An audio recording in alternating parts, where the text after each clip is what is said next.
ಇನ್ನು ಸ್ವಲ್ಪ ತಣ್ಣಗಾಗಿದ್ದ ಈ ವಕ್ಫ್ ಆಸ್ತಿ ವಿವಾದ ಮತ್ತೆ ಮುನ್ನೆಲೆಗೆ ಬರ್ತಾ ಇದೆ. ಮೊದಲೆಲ್ಲ ಸಿಕ್ಕ ಜಾಗವನ್ನೆಲ್ಲ ಇದು ವಕ್ಫ್ ಪ್ರಾಪರ್ಟಿ ಅಂತ ಇದ್ರಲ್ಲ, ಮತ್ತೆ ನೋಡಿ ಸರ್ಕಾರಿ ಹಿಂದೂ ಸ್ಮಶಾನನೂ ಈಗ ವಕ್ಫ್ ಆಸ್ತಿ ಅಂತೆ. 60 ವರ್ಷದಿಂದ ಇದ್ದ ಸರ್ಕಾರಿ ಸ್ಮಶಾನ ಇದೀಗ ಮುಸ್ಲಿಂ ಮಕಾನ್ ಆಗ್ಬಿಟ್ಟಿದೆ. ಅಂದರೆ ನೋಡಿ, ಇನ್ನೂ ವಿಚಾರ ಏನಂದರೆ, ಮುಸ್ಲಿಂ ಸಮುದಾಯದವರೇ ಇಲ್ಲದ ಊರಲ್ಲಿ ಮುಸ್ಲಿಂ ಸ್ಮಶಾನ ಇದೆಯಂತೆ. ಹಿಂದೂ ಸ್ಮಶಾನದಲ್ಲಿ ಹಿಂದೂಗಳ ಸಂಸ್ಕಾರಕ್ಕೆ, ಅಂತ್ಯ ಸಂಸ್ಕಾರಕ್ಕೆ ಅವಕಾಶ ಇಲ್ವಂತೆ. ಸ್ಮಶಾನ ಅಭಿವೃದ್ಧಿಗೂ ಕೂಡ ತಡೆ ಕೊಟ್ಟಿದ್ದಾರೆ ಮಂಡ್ಯ ತಹಶೀಲ್ದಾರ್. ಮಂಡ್ಯ ಜಿಲ್ಲಾಡಳಿತದ ವಿರುದ್ಧ ಸಿಡಿದೆದ್ದಿದ್ದಾರೆ ಗ್ರಾಮಸ್ಥರು. ಎಲ್ಲಿ ಅಂದರೆ ಮಂಡ್ಯ ಜಿಲ್ಲೆ ಹೊಸಬೂದನೂರು ಗ್ರಾಮದಲ್ಲಿರ್ತಕ್ಕಂಥ ಸರ್ಕಾರಿ ಸ್ಮಶಾನ. ಓಕೆ, ಆ ಊರಿನಲ್ಲಿ ಮುಸಲ್ಮಾನರು ಇದ್ರಾ ಇಲ್ವಾ? ಇಲ್ಲ ಅಂದಮೇಲೆ ಆ ಊರಿಗೆ ಮುಸಲ್ಮಾನರದ್ದು ಸ್ಮಶಾನ ಯಾಕೆ ಬೇಕು? ಯಾರಂತಂದು ಹುಳ್ತಾರೆ ಅಲ್ಲಿ? ಹಿಂದೂಗಳ ಜಾಗ ಅದು ಆ್ಯಕ್ಚುಲಿ. ಈ ತಹಶೀಲ್ದಾರ್ ಮಾಡಿರ್ತಕ್ಕಂಥ ಎಡವಟ್ಟು. ಹಾಗಾಗಿ ಅವರು ಗ್ರಾಮಸ್ಥರೆಲ್ಲ ಸಿಟ್ಟು ಮಾಡ್ಕೊಂಡಿದ್ದಾರೆ. ಇನ್ನೂ ಇಂಟ್ರೆಸ್ಟಿಂಗ್ ಅಂದರೆ 1963ರಿಂದ 2017 ತನಕ ಇದನ್ನು ಸರ್ಕಾರಿ ಸ್ಮಶಾನ ಜಾಗ ಅಂತ ರೆಕಾರ್ಡ್ಸ್ ಇದೆ.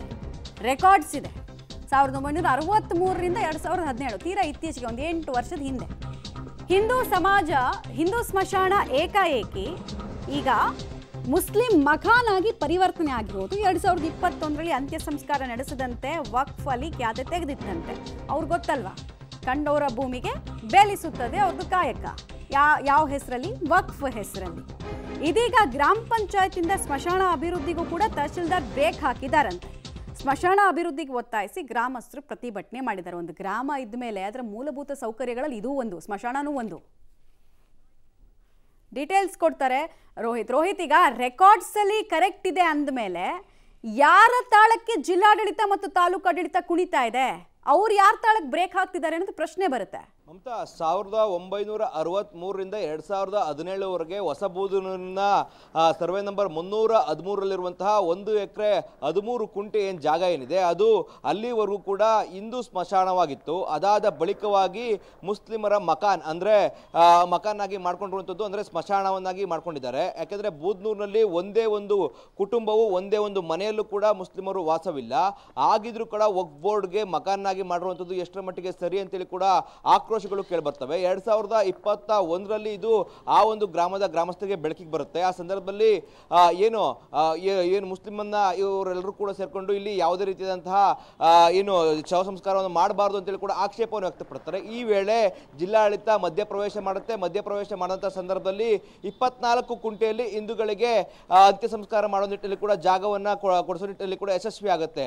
ಆದರೆ ಇದೀಗ ಮತ್ತೆ ಅದು ವಿವಾದಕ್ಕೆ ಕಾರಣವಾಗಿದೆ. ಮತ್ತೆ ಇದೀಗ ವಕ್ಫ್ ಬೋರ್ಡ್ ಎಂಟ್ರಿ ಕೊಟ್ಟಿರುವಂಥದ್ದು, ಇಲ್ಲಿ ಯಾವುದೇ ರೀತಿಯಂತಹ ಚಟುವಟಿಕೆಗಳನ್ನ ಮಾಡಬಾರ್ದು ಅಂತೇಳಿ ಕೂಡ ಗ್ರಾಮಸ್ಥರಿಗೆ ಹೇಳ್ತಾ ಇದೆ. ಇದರಿಂದಾಗಿ ರೊಚ್ಚಿಗೆದಿರುವಂತಹ ಗ್ರಾಮಸ್ಥರು ಜಿಲ್ಲಾಡಳಿತ ವಿರುದ್ಧವಾಗಿ ಆಕ್ರೋಶವನ್ನು ವ್ಯಕ್ತಪಡಿಸ್ತಾ ಇದ್ದಾರೆ. ನಮ್ಮ ಊರಿನಲ್ಲಿ ಒಂದೇ ಒಂದು ಕುಟುಂಬವಿಲ್ಲದಂತಹ ಮುಸ್ಲಿಮರಿಗೆ ಹೇಗೆ ನಮ್ಮ ಊರಿನಲ್ಲಿ ಸ್ಮಶಾನವನ್ನು ಕಲ್ಪಿಸ್ಕೊಡ್ತೀರಾ? ನಮಗೆ ಇಲ್ಲಿ ಉಳಕ್ಕೂ ಕೂಡ ಜಾಗ ಇಲ್ಲ, ನಾವೇನು ಮಾಡೋದು ಕೂಡ ಇದೀಗ ಆಕ್ರೋಶವನ್ನು ವ್ಯಕ್ತಪಡ್ತಾ ಇದ್ದಾರೆ. ಇದೀಗ ಜಿಲ್ಲಾಡಳಿತ ಮತ್ತೆ ಉಸ್ತುವಾರಿ ಸಚಿವರು ಯಾವ ನಿರ್ಧಾರವನ್ನು ತೆಗೆದುಕೊಳ್ತಾರೆ ಅನ್ನೋದನ್ನ ಕಾದು ನೋಡಬೇಕಾಗಿರುವಂಥದ್ದು. Mamata, right, thank you Rohit ತಮ್ಮೆಲ್ಲ ಮಾಹಿತಿಗೆ. ನನ್ನ ಪ್ರಕಾರ ಇದು ತಹಸೀಲ್ದಾರ್ದೇ ಎಡವಟ್ಟು.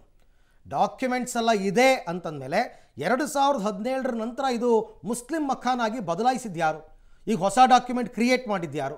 ಯಾರ ಅಧಿಕಾರಾವಧಿಯಲ್ಲಿ ಇದು ಮುಸ್ಲಿಂ ಸ್ಮಶಾನ ಆಯಿತು? ಈ ಪ್ರಶ್ನೆಗೆ ಉತ್ತರ ಕಂಡಿಡ್ಕೊಂಡ್ರೆ ಯಾರು ಕಿತಾಪತಿ ಇದು ಅಂತ ಗೊತ್ತಾಗುತ್ತೆ ಅಷ್ಟೆ.